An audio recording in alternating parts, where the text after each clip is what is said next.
Now, talking about your omnibus responsibilities, one of them just recently was that yesterday, I think, we began celebrating the Day of Violence, eliminating violence against women.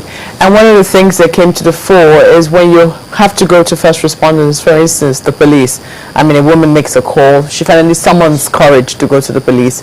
Oftentimes, you know, people are not happy with the response that they get from desk officers. And so there's been this new advocacy for a different desk, so to speak, to handle issues of domestic violence. Is this something that the Nigerian police is looking at? Well, if you had read the Inspector General of Police, probably for the last 1 year, you've seen him, he has been speaking so passionately against violence against women. And even in some of the meetings, some of the conferences they've had in headquarters, he has actually admonished commissioners of police and AIGs to be very strict on issues touching on violence against women. I must concede the fact that in this part of the world, sometimes it had been very difficult. Before now, police officers had difficulty actually drawing a line between what they call domestic issues and what you call clear cases of crime against women.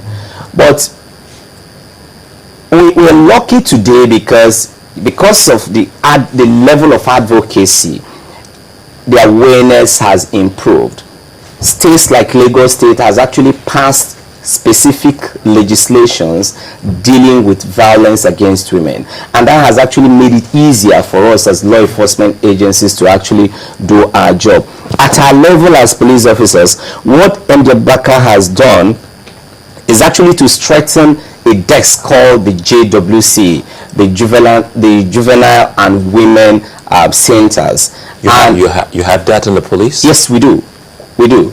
And it's fully operational. I mean, people, I have to stop you. You have that, and people don't even know, because I'm saying that, well, a case in point here, we talked about, once a rape case was brought, someone called, and we called in the police, and the police took charge of that particular case.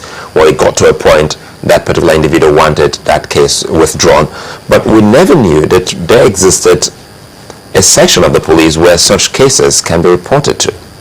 We do, and it's actually very operational. There are two departments or two units that are actually dedicated to this kind of crimes. The anti-human trafficking department, even though the name suggests that it specializes solely on issues of trafficking, but you know, because issues of violence against women, you find it embedded in every form of trafficking.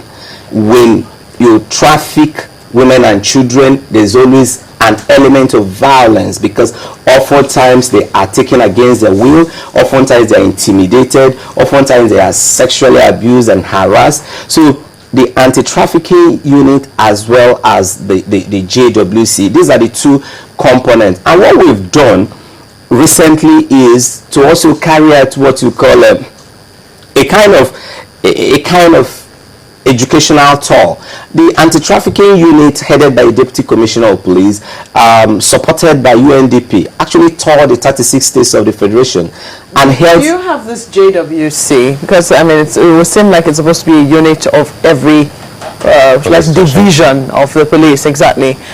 Do you have them in every police station, or is it something that is specialized or in a centralized location, so to speak? In Lagos, for example, we have one in Alakara, which is like a full police station. They don't do any other thing other than deal on issues of women and children. In fact, at Alakara, we've gotten support from so many civil society groups. They've been able to develop a mini hostel for some of the kids that they pick up from the you're confirming to me. Sorry. Now let me just finish. No, I want you to just quickly answer the specific question. No, the alakaya that you have, I mean, deals with women and children almost specifically. Do you have like a little mini unit of yes, that? Yes, we've got mini units in practically all the police stations. And what we've been also be doing, but we have a place like Alakara and somewhere in Lagos Island where you have just a full-blown station dedicated to just issues of women and children. But in every state CID and every key police station across the country, we also replicate the JWC. And what we're also trying to do, or what we're currently doing, is also doing a lot of trainings and retrainings, because in handling investigations touching on children, touching on women, you require a certain level of skills beyond just the normal policing skills. And so a lot of trainings and retrainings are actually going on, and that has actually helped in repositioning the JWC. And that have also helped in equipping our police officers with the requisite skills to interrogate, to relate, and to handle such issues. Mr. Mba, if I may come here, I was going to ask you a question of how often do the policemen, I'm not talking about just the senior officers, even to the level of the constable, how often do they get training, and what kind of trainings do they get? Well, training is a continuous thing in policing. Even at the police stations, the local police station behind your house, there are a lot of trainings going on. What kind of trainings? Diverse trainings, because policing is such a wide concept. You do trainings that are physically related, that try to help keep you in good shape, in good health. You do trainings on interrogation and interviewing skills. You do trainings that has to just do with crisis management. Okay. Let me come in here, because there's a misconception out there, and indeed the citizens do not think, as you would always say, the police is your friend. Do not think the police is your friend, because the policemen do not relate as friends. They come in force. I'll give you an example. Someone was leaving the airport and he was stopped at a junction by a team of policemen, and one of the policemen came up to him and said, "Please, may I see your boot?" And he was shocked. He was telling me he was shocked. So he went out to open the boot. And when he finished, he was about to go out. The policeman in front of him said, "Sir, do you mind moving aside?" And the other man turned to him, "Are you giving me instructions?" Now, these are two different policemen at the same spot. So the question is, what kind of trainings do they get? Do they get relationship trainings? Do they know that it's not a police force, in quote? Now, you see, every police officer has got a DNA that he carries, just as every journalist have got a DNA he carries. There are journalists that will man the sunrise decks, and probably within 2 weeks, channels may just have to be dragged to court, because they will say things and do things here that will probably draw litigations against channels. And so every police officer has got a certain DNA. We do a lot of trainings, but that will never change the individuality of each police officer. Let's be realistic about that. Sorry, I have to cut you there. I don't know why every time you come on the Twitter is almost jam-packed. Lots of questions for you, but I'll just take two and see what we can do with that before we go. We'll be asking you about the IG, but before then, the breaking story yesterday about an attempt on the life of the aviation minister, and how true is that? I got to hear about it this morning for obvious reasons. I've been out of Abuja since Saturday. I was in the east for official reasons and was in Asaba yesterday, and then got into Lagos late in the night, and I'm here this morning. So I've not been properly briefed on that, and I will not want to speak on it for now, but I can reassure you, Sulai, that as soon as I get back to Abuja, I will have proper brief, and if I'm properly briefed. Thank God there are channel reporters and correspondents in Abuja. You've got a station, a satellite station in Abuja, and I will be glad to walk into the studio and tell you. That quickly tell us, because the last time we saw him was after they came out of that particular meeting with the National Assembly to brief them on the state of security in the country. We're talking about MD Abubakar, the Inspector General of Police. How has he been carrying on with policing in the country? Because, well, even though some people have also given names of different streets and roads, even in the FCT, where they have roadblocks, and how some of them have actually been harassed, some couple of good ones as well. You can go to the tweets and you can see them. But how has he been carrying on with all of that? Well, like we always say, policing is not a tea party, and sometimes I wake up looking at my IG and wondering if I will ever want to be an IG because of the kind of trouble that comes with being an IG.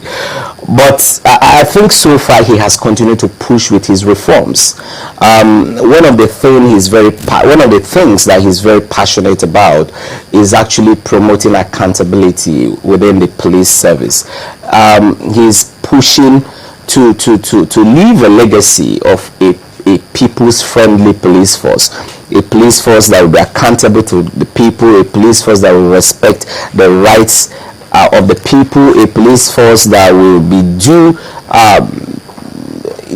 process compliant. And that explains why we're actually planning to have a very elaborate meeting in Delta State between the 7th and 8th of December. It's called the Scorecard, an evening with the Inspector General of Police, and gladly the Delta State government is actually partnering with the Nigerian Police Force to put together that event. When you talk about Scorecard for the IGP, are you likely to have it live so that people can participate and get to ask him one-on-one questions? Sure. The whole essence of the Scorecard is actually to create a forum where the Inspector General of Police and his entire management team will be dragged. I'm using that word. The people who will score you will be dragged to the people of this country, to the citizens, and the IGP will be expected to tell Nigerians what he has been able to do from January to December. Present his scorecard to the people, tell the citizens their challenges, and then create a forum or an opportunity for citizens to actually interrogate him on his policy, question his actions and inactions, hold him accountable, and then also help to set an agenda for him for the coming year. That's exactly what we'll be doing at Asaba between 7th and 8th of December. Lastly, before you go, what's the state of the police college? Excellent. Massive improvement in all our colleges. And today, I'm glad to say that in colleges like Oji River, we actually have our colleagues from Federal Road Safety and so many other organizations being trained there. Massive improvement. We are also getting applications from neighboring countries to be trained. The Police School of Intelligence have taken off. We've been able to train over 900 persons within the last 1 year, and we've gotten applications from so many countries in the world to actually get slots in the Police School of Intelligence. Well, Frank Iba, we'd like to thank you for finding time to join us. We hope pretty soon the gates of the new police college, as you have painted it, will be open to the public for them to see the before and after. So now you're always welcome to Police College.